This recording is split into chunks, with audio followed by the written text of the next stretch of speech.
Hello, my friends. This is Doug Fabian. Welcome to my weekly ETF report. As always, three things to talk about today on Thursday, March 12th, 2015.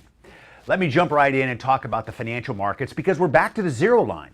The major averages, the Dow, the S&P 500, even the broader Wilshire 5000 was basically unchanged so far this year. We had gone down in January.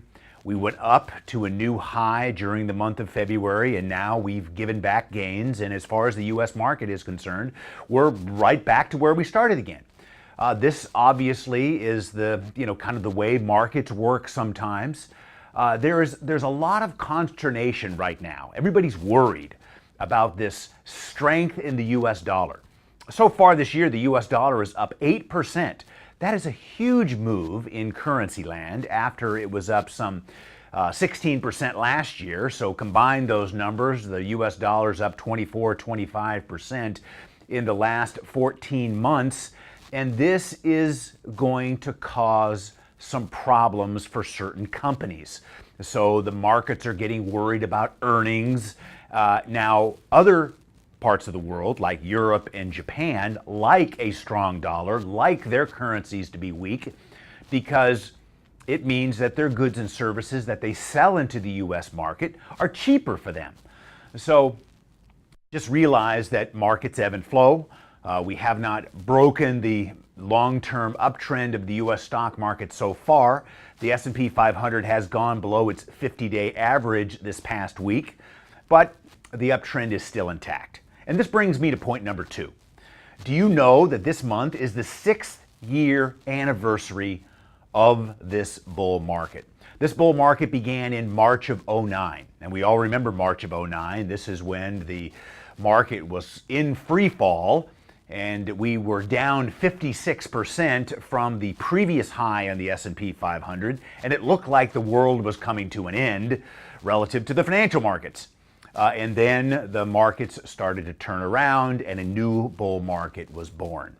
I want to show you a chart using SPY, which is the ETF. First Exchange Traded Fund, represents the S&P 500. Take a look at this chart. It shows you the long uptrend. You can go back to the beginning of the chart and see where the market finally turned around in March of 2009, and we've been going up ever since. Notice the red line on this chart, and this goes back to the work that my dad pioneered back in the 1970s. It's called trend following. The red line represents the 200-day average, and as long as we stay above the 200-day average, the bull market will remain intact. The 200-day average acts as an early warning signal of problems ahead. So if you're getting nervous about the market and the high levels of equities today, the fact that we are in a upcycle that is longer than most, usually bull markets last about 5 years, you can watch the 200-day average as an early warning signal as we go forward in time. Lastly, I want to talk about personal finances. And I do work within my money management company with individual investors around the country, and most of my clients are above age 60. But I also have some clients that are in their 70s, 80s, and 90s. And you know what the biggest fear of older people is? It's running out of money. And that's a dilemma that is really tough.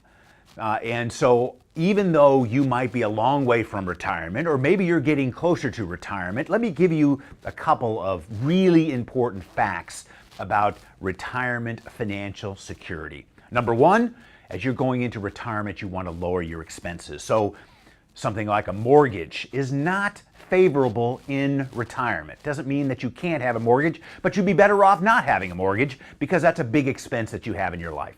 Second, retirement is about multiple income streams.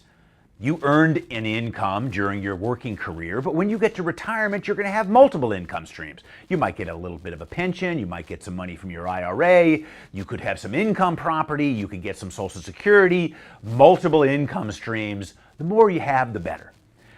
Then lastly, and this is really important, a lot of people during the Great Recession had their retirement plans put on hold because they lost so much money in their retirement accounts during that giant bear market of 2008, 2009. So risk management, not taking so much risk, And managing risk is really important when you're in retirement. So those are the three things I had for you today. One last item, here's a bonus. At etfu.com, we of course have the weekly podcast, ETF Success with Doug Fabian, but we are now this week moving to a longer format. Now, why are we doing this? Well, one reason is because I have a lot to say, but also because we are going to start broadcasting our weekly show on traditional terrestrial radio. And we're quite excited about that. I'll let you know via email what stations we will be on in the future. But for your convenience, please sign up to become a member of ETFU, and we will push you an email every Friday that has a link to the podcast, and you can listen commercial free. That's it for me this week. Thanks so much for tuning in. Remember, your email questions are always welcome. Ask Doug at dougfabian.com.